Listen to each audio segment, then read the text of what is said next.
ఒక్కసారి కొమ్మూరి గోల్డ్ కి కాల్ చేయండి. తాకట్లో ఉన్న మీ బంగారాన్ని విడిపించి మార్కెట్ ప్రైస్ కి వాళ్ళు కొనుక్కుని మిగతా డబ్బులు మీకు ఇచ్చేస్తారు. హాయ్, వెల్కమ్ టు మనం టీవీ. మనం టీవీ మన కోసం. నేను మీ జర్నలిస్ట్ మనోజ్. సో ఈ రోజు మనతో పాటు జూమ్ కాల్లో యాడ్ అయ్యారు ప్రముఖ పొలిటికల్ అనలిస్ట్ అంకమరావు. నమస్తే సార్. నమస్తే. సార్, బాబు షూరిటీ జాబ్ గ్యారంటీ మరి కొద్ది గంటల్లో సాకారం అవుతుందంటే ఏమంటారు సార్? ఈ నెల 19వ తారీఖు మామూలుగా ఉగాది సందర్భంగా జాబ్ క్యాలెండర్లు మళ్ళీ విడుదల చేసే కార్యక్రమం మొదలుపెట్టారు. గతంలో మామూలుగా విద్యార్థులకి అధ్యాపకుల కొరత ఉందన్న ఉద్దేశంతో 16,000 మంది ఉపాధ్యాయుల్ని వాళ్ళకి పరీక్షలు నిర్వహించేసి వాళ్ళని తీసుకోవడం కూడా జరిగింది. అలాగే మొన్న కానిస్టేబుల్కి సంబంధించి 5,757 మందిని మళ్ళీ కానిస్టేబుల్ని కూడా తీసుకోవడం కూడా జరిగింది. ఇక గతంలో లాగా కాకుండా ప్రతి ఏడాది జాబ్ క్యాలెండర్ విడుదల చేయాలనే ఉద్దేశంతో వీళ్ళు ముందుకెళ్తానే ఉన్నారు. 3 ఏళ్లలో దశల వారీగా 10,000 మందికి ఉద్యోగ కల్పన, ప్రభుత్వం తరపు నుంచి ఉద్యోగ కల్పన అంటే పాఠశాలలో కావచ్చు, ఇంటర్ విద్య దాంట్లో కావచ్చు, 3,000 పోస్టులు, ఎస్ఐ కానిస్టేబుల్కి సంబంధించి 3,000 పోస్టులు, యూనివర్సిటీ సహాయ ఆచార్యులు 1,500 పోస్టులు, ఏఈలు 500, హాస్టల్ వార్డెన్లు 200, స్టాటిస్టిక్స్ 200, గ్రూప్ 1 100 మంది, గ్రూప్ 2 500 మంది. ఇలా ప్రతి సంవత్సరం యువగళం పాదయాత్ర సందర్భంగా, అలాగే చంద్రబాబు నాయుడు గారు ప్రతి సమావేశంలో చెప్పిన విధంగా జాబ్ క్యాలెండర్ను విడుదల చేయడంతో పాటు వీళ్ళకి ఇయే కాకుండా స్కిల్ డెవలప్మెంట్ ద్వారా ఎవరైతే వృత్తి నైపుణ్యంలో నిష్ఠానితులై ఉన్నవారు ఉన్నారో, జాబ్ క్యాలెండర్ అంశంలో వైసీపీ మళ్ళీ క్రెడిట్ గెయిన్ చేయడానికి చూస్తుంది అనుకోవచ్చా? ఎందుకంటే ఇక్కడ ఒక డేటా సెంటర్ వచ్చినా, అమరావతిలో కంపెనీ వచ్చినా, లేకపోతే ఇంకేదన్నా పెద్ద మోటార్ల పరిశ్రమ, ఏదో వచ్చినా సరే, ఇది మేము గతంలో చేశాము, ఇప్పుడు మళ్ళీ మేము చేసిన దాన్ని కొనసాగింపుగానే కూటమి తెచ్చింది తప్ప కూటమి ఎక్కడా కూడా వాళ్ళు చేసిన శ్రమం లేదు అని చెప్పి ఎప్పుడు ఈ 2 ఇయర్స్ నుంచి వస్తున్నాం వైసీపీ చెప్పే మాటలు. ఈ జాబ్ క్యాలెండర్ కూడా ఇప్పుడు మళ్ళీ క్రెడిట్ గెయిన్ చేయడానికి చూసే అవకాశం ఉందంటారా వైసీపీ? ఇప్పుడు వాళ్ళు చెప్తారు, ఇప్పుడు కియా పరిశ్రమ అనేది రాజశేఖర రెడ్డి గారు అడిగితే ఆ రోజు రాజశేఖర రెడ్డి గారికి ఉత్తరం రాశారు వాళ్ళు అని చెప్పారు కదా, గుర్తుందా మీకు? అవును, అవును. కాబట్టి మళ్ళీ అలాంటి విషయాలు వాళ్ళు మళ్ళీ చెప్పరని గ్యారంటీ అయితే లేదు కదా, నిస్సందేహంగా చెబుతారు వాళ్ళు. కానీ ఎవరి హయాంలో, ఇప్పుడు ఒక విషయం గుర్తుపెట్టుకోండి, ఒక ప్రాజెక్టు నిర్మించాలి, ఒక ఆసుపత్రి నిర్మించాలి, ఒక విద్యాలయాన్ని నిర్మించాలి, ఒక కట్టడాన్ని నిర్మించాలి, ఒక రహదారులు నిర్మించాలి అన్నప్పుడు శంకుస్థాపన చేసేవాళ్ళు శంకుస్థాపన చేస్తారు, శిలాఫలకం వేస్తారు, పలానాళ్ళు పలానా రోజున శంకుస్థాపన చేశారు అని చెప్పని. ప్రభుత్వాలు మారతాయి, అది ఒక 60-70% పనులు పూర్తయిపోతాయి. మిగిలిన శాతం పూర్తి చేసిన తర్వాత ప్రారంభోత్సవం ఎవరి పేరు మీద ఉంటుంది చెప్పండి? అంటే ఇక్కడ వాళ్ళు నిజంగానే వాళ్ళ హయాంలో వాళ్ళు తెచ్చారు, వాళ్ళు మొదలు పెట్టారు అనుకోవటానికి కనీసం శంకుస్థాపన కూడా చేయలేదు కదా వాళ్ళు. మరి ఏ విధంగా చెప్తారు వాళ్ళు? మొన్న పవన్ కళ్యాణ్ ఎందుకు ఇలా అసెంబ్లీలో వీళ్ళు 11 మంది ఉన్నా 1100 మందిలా మాట్లాడతారు అని చెప్పి అనేసరికి దాన్ని కూడా వాళ్ళు పాజిటివ్ గా తీసుకొని మాట్లాడటం. అండ్ ఇప్పుడు జాబ్ క్యాలెండర్ విషయంలో కూడా ఆ రోజున మేము జగన్మోహన్ రెడ్డి గారు చెప్పారు, అప్పుడు విద్యాశాఖ మంత్రి ఆదిమూలపు సురేష్ మాట్లాడాడు, వాళ్ళు చేశారు కాబట్టి వాళ్ళు లోకేష్ చేయగలిగాడు, ఇంకోటి చెప్పరండి అసలు. వాళ్ళు అలానే మాట్లాడతారు. ఇప్పుడు గమనించుకోవాల్సిన అంశం ఏంటంటే, పవన్ కళ్యాణ్ గారు చెప్పారు 11 మందికి 1100 మంది అని చెప్పని. నిస్సందేహంగా అనుమానం ఏముంది? వాళ్ళు 11 మంది అయినా 1100 మంది ఈ కూటమి ప్రభుత్వం మీద దాడి చేస్తున్నారు.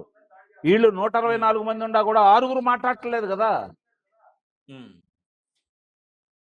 6 కదా మాట్లాడుతుంది, మిగిలిన ఎందుకు మాట్లాడట్లేదు? ఎగ్జాక్ట్లీ. మిగిలిన వాళ్ళు ఎందుకు వివరణ ఇవ్వట్లేదు? సార్, మీరు మాట్లాడేదాని ప్రకారం ఎమ్మెల్యేలకి, మంత్రులకి పెద్దగా పవన్ కళ్యాణ్ గారు కావచ్చు, ఇటు చంద్రబాబు నాయుడు గారు కావచ్చు, వీళ్ళు అంటే నిరంతరం వెంటపడుతూ ఉండాలా? వాళ్ళ మనసులో ఉండదా? అంటే డిఫెండ్ చేయాలి. వాళ్ళు చెప్పేది అబద్ధం అని తెలుసు. దాన్ని ప్రజలు దాన్ని బలంగా తీసుకుంటున్నారు. కానీ వీళ్ళు డిఫెండ్ చేయలేకపోతున్నారు. ఇప్పుడు ఇక్కడ వాళ్ళు మాట్లాడటం లేదు అంటే తప్పు వాళ్ళదనైతే నేను భావించట్లా.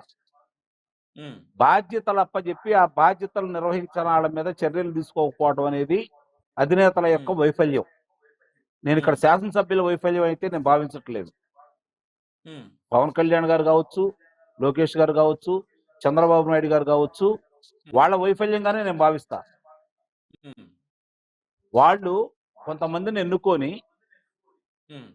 వీళ్ళు అబద్ధ ప్రచారాలు చేస్తూ, విష ప్రచారాలు చేస్తున్నప్పుడు తిప్పికొట్టే హ్మ్. బాధ్యతను ఎందుకు అప్పచెప్పట్లేదు? హ్మ్. ఒకవేళ అప్పచెపితే వాళ్ళు హ్మ్. విఫలమైతే ఎందుకు చూస్తా కూర్చున్నారు? వాళ్ళ హ్మ్. మీద చర్యలు ఎందుకు తీసుకోవట్లేదు? హ్మ్. ఇది ఆలోచించండి ఒకసారి. మనకు విషయం అర్థమైపోయింది. హ్మ్. హ్మ్. ప్రతిసారి మేమే మాట్లాడాలంటే మీరే మాట్లాడాలా మరి? హ్మ్. మీరు చర్యలు తీసుకోవట్లేదు కాబట్టి, ఉదాసీనంగా హ్మ్. ఉంటున్నారు కాబట్టి, హ్మ్. మీరు కఠినంగా ఒకళ్ళ గురించి కూడా మీరు ఎందుకు మాట్లాడట్లేదు? మీరు ఎందుకు ఈ నిర్ణయాలు కూర్చోవట్లేదు ఇక్కడ? సమాధానాలు హ్మ్. చెప్పట్లేదు, ఎదురుదాడి ఎందుకు చేయట్లేదు అని చెప్పని ఎవరి మీదన్నా గట్టిగా హ్మ్. మాట్లాడారా? ఎవరి మీదన్నా చర్యలు తీసుకున్నారా? కానీ హ్మ్. మీరు 3 పార్టీలు తీసేయండి. భారతీయ జనతా పార్టీ వాళ్ళు ఈరోజు 8 మంది హ్మ్. శాసనసభ్యులుంటే వాళ్ళు ఒక కమిటీలు వేసుకున్నారు. పవన్ కళ్యాణ్ గారు వచ్చేసరికేమో అధికార ప్రతినిధులు ఎవరిని కూడా మీరు మాట్లాడొద్దని చెప్పని అధికార ప్రతినిధులు అందరినీ పక్కన పడేశారు. ఎవరు హ్మ్. మాట్లాడతారు? హ్మ్. మరి తెలుగుదేశం పార్టీ వచ్చేసరికి హ్మ్. 1,00,00,000 మంది సభ్యత్వం ఉందని చెప్పి చెబుతున్నారు వాళ్ళు. హ్మ్. 1,00,00,000 మంది సభ్యత్వంలో 20 మంది దొరకలేదా వాళ్ళకి మాట్లాడేవాళ్ళు? ఎగ్జాక్ట్‌లీ. ఎందుకు వాళ్ళకి బాధ్యతలు ఇవ్వట్లేదు? హ్మ్. ఎక్కడుంది వైఫల్యం?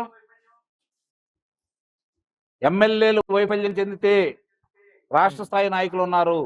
వాళ్ళ వల్ల కూడా హ్మ్. మాట్లాడకపోతే జిల్లా స్థాయి హ్మ్. నాయకుల్లో చాలా మంది మాట్లాడే వాళ్ళు ఉన్నారు. జిల్లా స్థాయి హ్మ్. నాయకులు కూడా లేకపోతే మండల హ్మ్. స్థాయి నాయకులు ఉన్నారు. మండల హ్మ్. స్థాయి నాయకులు లేకపోతే వాళ్ళకంటే బాగా మాట్లాడేవాళ్ళు గ్రామ స్థాయిలో ఉన్నారు. తెలుగుదేశం హ్మ్. పార్టీలో కోకొల్లలు ఉన్నారు. లక్షల్లో ఉన్నారు. అవును. వాళ్ళకెందుకు బాధ్యతలు అప్పచెప్పట్లేదు? హ్మ్. మీరు బాధ్యతలు అప్పచెప్పకుండా హ్మ్. బాధ్యతగా ఉన్నవాళ్ళు బాధ్యతలు నిర్వహించకపోతే వాళ్ళని దండించకుండా హ్మ్. ఉదాసీనంగా వదిలేస్తే ఎవడు పట్టించుకుంటాడు? వాళ్ళకేం అవసరం? హ్మ్. వాళ్ళు పట్టించుకోరు. వాళ్ళు ఏ ఏ హ్మ్. రూపేణా ఉన్నారో చూస్తానే ఉన్నాం కదా మనం ఇప్పుడు. హ్మ్. మళ్ళీ ఎన్నికల గురించి ఆలోచిస్తున్నారే తప్ప హ్మ్. వైఎస్ఆర్సీపీ వాళ్ళు ఏం మాట్లాడుతున్నారు? వాళ్ళు మాట్లాడిన దానికి మనం కౌంటర్ ఇవ్వాలి కదా! మన ప్రభుత్వం వచ్చిన తర్వాత ఇన్ని మంచి పనులు చేసింది కదా! ఓ కాగ్నిజెంట్ వచ్చింది. ఓ ఏఐ సెంటర్ వచ్చేసింది.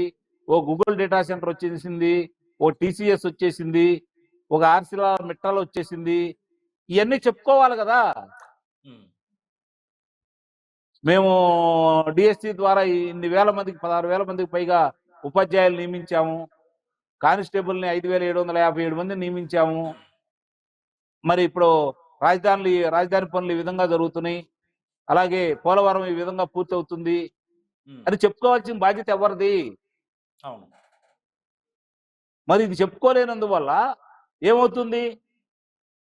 చంద్రబాబు నాయుడు గారో, లోకేష్ బాబు గారో, పవన్ కళ్యాణ్ గారో, లేకపోతే అరకొర ఒక ఇద్దరు ముగ్గురు తప్ప మిగిలిన వాళ్ళంతా అసలు ఎందుకు మాట్లాడట్లేదు? అవును. వాళ్ళ ఇష్టారీతిగా ఎందుకు మాట్లాడుతున్నారు? వాళ్ళ మీద చర్యలేవి? వాళ్ళ విష పత్రిక ఈరోజు సాక్షి దినపత్రిక కావచ్చు, సాక్షి ప్రసార మాధ్యమంలో హ్మ్. న్యాయస్థానాల తీర్పు కూడా వక్రీకరిస్తూ, ఈ ప్రభుత్వాన్ని విమర్శిస్తూ, అబద్ధపు ప్రచారాలు చేస్తూ ఉంటే చర్యలు ఎందుకు లేవు? హ్మ్. యాహ్! Right sir. సో ఇది అంకమరావు అనాలిసిస్. మీరేమనుకుంటున్నారో మస్తుగా కామెంట్ చేయండి. చూస్తూనే ఉండండి మన టీవీ.